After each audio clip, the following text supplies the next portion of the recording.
Hello, this is Scott Barrow, and I've got my battle with ALS.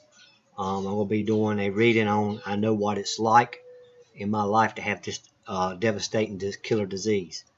Uh, this is Scott Barrow, and this is my battle with ALS. I will tell you what it's like to be at war with this killer monster that is slowly destroying my ability to do things.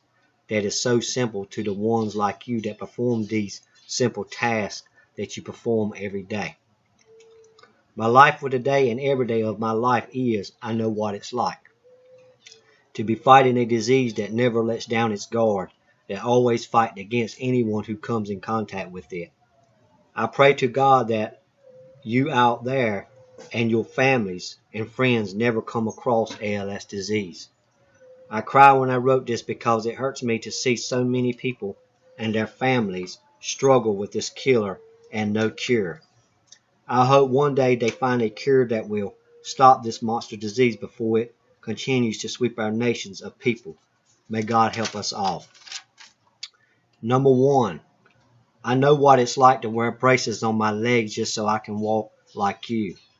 Number two, I know what it's like to go to bed every night to sleep under a ventilator machine to keep my muscles working in my diaphragm just so I can see another day and to do it all over again and not die in my sleep.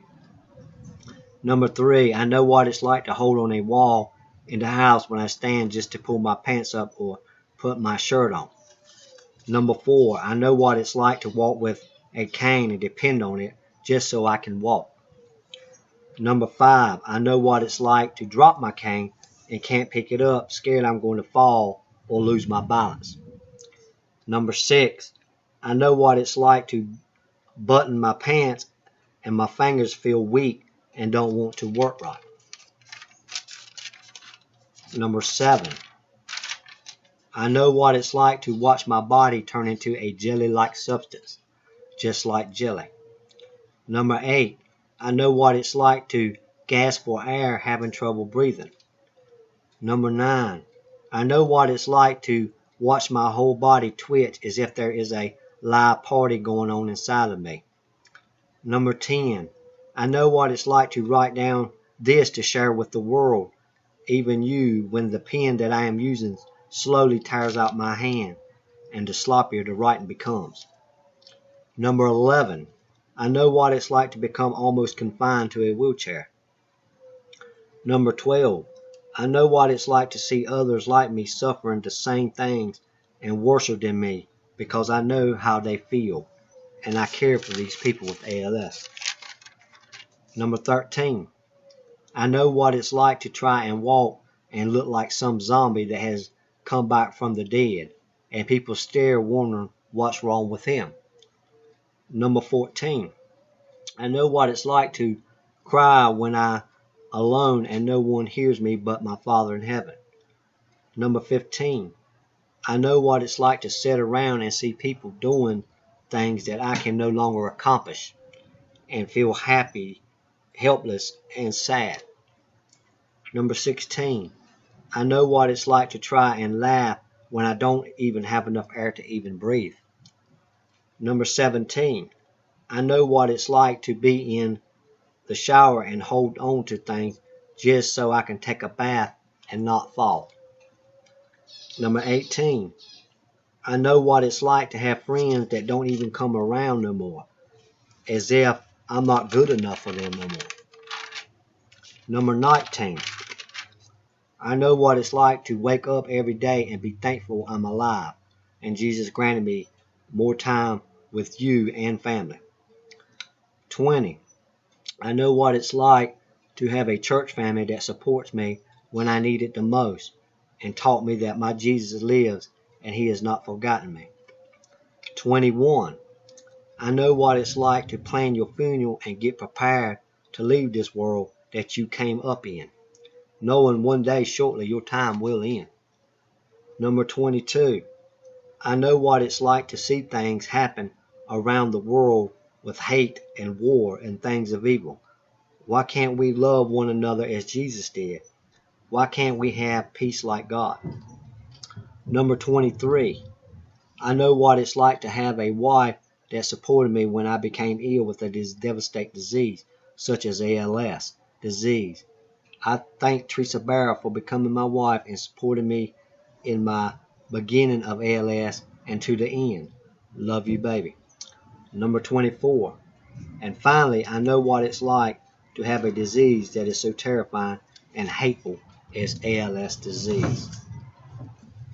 I would also like to thank my church family and all their prayers and everything from everyone. And as that being said, I would like to thank Brother Don, Brother Larry, Brother Bobby, Brother Robbie, Brother Eddie, Brother Wayne Cox, Brother Larry Scott, and as the church ladies of the church, I would like to thank Miss Joe, Miss Kay, Miss Anna, Miss Elaine, Miss Sheila, Miss Patsy, Miss Lois Allen. Bless you. I hope you're doing good in Raleigh. And the whole church family for your blessings. And Miss Evelyn, Miss Gloria, Miss Cindy Atkins, and Miss Cindy Cutler. And if anybody I missed, thank you too, and thank you for all your prayers. And I also would like to thank the families, my mother Joyce, my sister Karen, my brother Mike, my brother-in-law Wayne, brother-in-law Carol, stepdaughter Sylvia, stepson David Jr., the family friend Liz, and my father-in-law out in Congleton.